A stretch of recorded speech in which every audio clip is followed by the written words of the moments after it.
Masalahnya mau peso di Unjalan. Astagfirullahaladzim. Tarsum, pelaku pembunuhan berujung mutilasi terhadap istrinya di Kabupaten Ciamis, Jawa Barat, terekam berjalan sambil membawa benda tajam di sekitar pos ronda di dekat rumahnya. Awalnya, tetangga Tarsum tak mengira bahwa Tarsum baru saja melakukan aksi keji terhadap sang istri. Warga desa Cisontrol kemudian geger saat tahu pelaku telah membunuh dan memutilasi sang istri. Ada informasi, udah ada informasi, saya langsung kembali ke sini, gitu, ke lokasi, gitu, ke tempat. Ternyata di tempat itu udah ada kejadian pas papasan sama si pelaku, gitu. Saya didik, katanya tolong ngurusin biar jadi orang yang benar, katanya yang baik, gitu. Tolong itu aja, gitu. Nah saya tanya, karena kecurigaan nggak biasanya dia menitipkan anak. Saya tanya, kamu mau kemana? Udah nitipin anak. Saya mau kerja. Peristiwa itu dilakukan di dekat rumahnya dan disaksikan oleh warga. Warga mengaku kaget dan panik. Mereka tidak ada yang menyangka pelaku yang kesehariannya sebagai bandar kambing nekat melakukan perbuatan keji itu.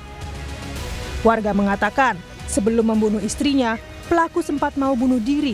Namun, aksi pelaku dicegah warga. Beliau itu seperti apa? Iya, rajin, dia marah sama orang-orang juga biasanya. Jadi nggak nyangka sama sekali gitu. Memang aktivitas sehari-harinya apa, Pak? Dagang itu kambing, jual beli kambing dianya. Masih sampai sekarang? Iya, masih.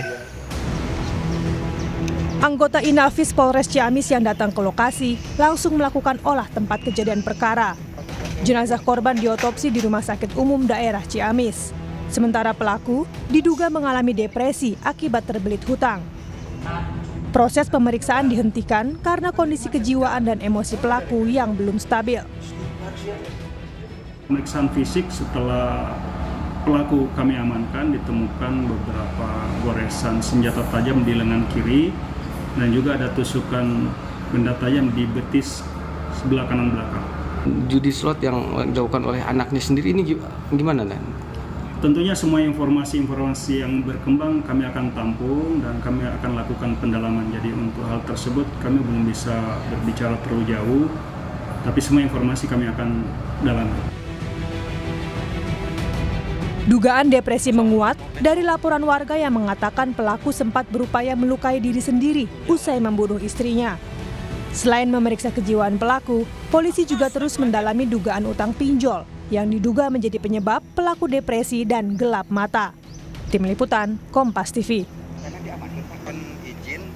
Informasi selengkapnya kita tanyakan langsung ke jurnalis Kompas TV, Dede Ibin di Ciamis, Jawa Barat. Dede, selamat siang. Ini polisi menduga pelaku depresi karena terlilit hutang. Lalu bagaimana kondisi kejiwaan pelaku sebenarnya? Apakah pemeriksaan kejiwaan juga sudah dilakukan, Dede?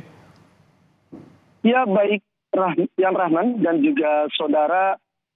Saat ini memang kondisi pelaku masih ditahan di Mapores Ciamis yang secara terpisah ditempatkan di ruang sel isolasi khusus. Hingga kini memang pihak kepolisian perlu diinformasikan sudah 2 kali melakukan pemeriksaan terhadap tersangka, namun kondisi saat ini belum bisa memberikan keterangan yang seutuhnya.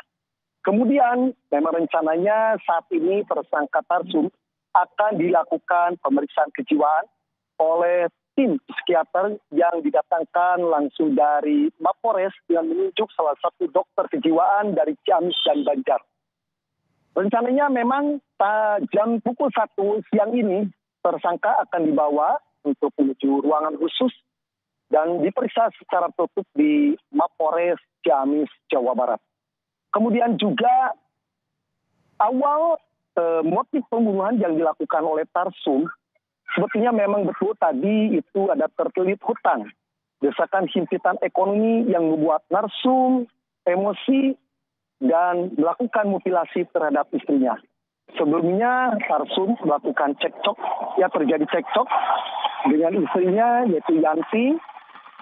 Bahkan sebelum dibunuh atau dimutilasi, ini cekcok ini sempat ada salah satu saksi yang hingga ke saat ini saksi tersebut belum bisa dimintai keterangan karena masih merasa trauma atau shock. Dan saat itu saksi menyatakan sebelumnya kepada pihak kepolisian atau kepada warga bahwa istri Yanti, yaitu korban, sempat dipukul kepalanya bagian belakang dan dengan balok, kemudian ketika jatuh dipukul bagian depan dengan kayu balok juga atau kayu bakar. Setelah itu pelaku mengambil pisau ke rumah dan memutilasi istrinya di pinggir jalan. Tepat saat itu warga melihat langsung bagaimana aksi pelaku sangat keji memutilasi istrinya sendiri. Dan memang informasi yang terjadi saat ini saya berdasarkan adanya beberapa dari warga, terutama ke pihak kepolisian sudah memeriksa 7 orang saksi. Berdasarkan keterangan yang didapat, pertama yaitu dari anaknya mengakui bahwa keluarga ataupun korban dan pelaku ini memiliki utang terhadap beberapa bank, juga perorangan, dan juga terhadap bosnya yang saat ini menjadi teman bisnis. Yang lebih parahnya lagi, itu berdasarkan informasi dari keterangan keluarga korban atau tetangga korban, bahwa perilaku si anaknya yang kini masih duduk di salah satu bangku sekolah, beberapa kali menjual sepeda motor atau menggadaikan sepeda motor kepada tetangga, dan saat itu korban dan pelaku sering menebus hasil gadaian atau motor yang digadaikan ke tetangga tersebut. Ini sudah terjadi beberapa kali. Nah, di sanalah mungkin timbul emosional dari pelaku terhadap istrinya karena si anak ini, perilaku anaknya sering dijaga atau dimanja oleh istrinya sendiri. Seperti itu Yan Rahman, berdasarkan informasi keterangan dari 7 orang saksi yang sudah diperiksa di pihak kepolisian. Baik, seperti yang Anda sebutkan tadi bahwa pemeriksaan kejiwaan baru akan dilakukan, artinya yang menyebutkan mengalami gangguan kejiwaan baru dugaan sementara begitu ya, Dede. Lalu bagaimana bila nantinya pelaku dinyatakan mengalami gangguan kejiwaan? Proses hukumnya akan seperti apa ini, Dede? Ya, berdasarkan informasi yang kami lakukan dan dalami bersama jajaran kepolisian Polres Ciamis, kembali menyatakan kalau memang pelaku atau tersangka dinyatakan gangguan jiwa, ini rencananya pihak Polres dan psikologi akan membuat surat rujukan yang ditujukan ke rumah sakit jiwa di Jawa Barat, baik di Bogor ataupun di Bandung. Namun hingga kali ini memang dugaan-dugaan sementara saat ini pihak kepolisian masih menduga kejiwaan yang dialami oleh pelaku ini terlihat memang depresi berat. Namun terkadang si pelaku ini ketika dimintai keterangan terkadang nyambung, terkadang memberikan informasi yang sebenarnya, tapi ketika ditanyakan kenapa motif Anda membunuh istrinya, nah itu tidak bisa memberikan keterangan, dia langsung banyak bias. Bahkan ketika ditanya masalah utang piutang, pelaku juga sempat memberikan keterangan dengan jelas terhadap pihak kepolisian. Nah, pihak psikologi saat ini jam pukul 13.00 siang ini pihak psikologi sudah datang di Polres Ciamis untuk melakukan pemeriksaan. Namun pemeriksaan ini dilakukan secara tertutup, tidak bisa diberikan terhadap awak media yang sudah standby dari pagi. Seperti Yan Rahman yang dapat diinformasikan. Baik, terima kasih. Jurnalis Kompas TV, Dede Ibin melaporkan langsung dari Ciamis, Jawa Barat.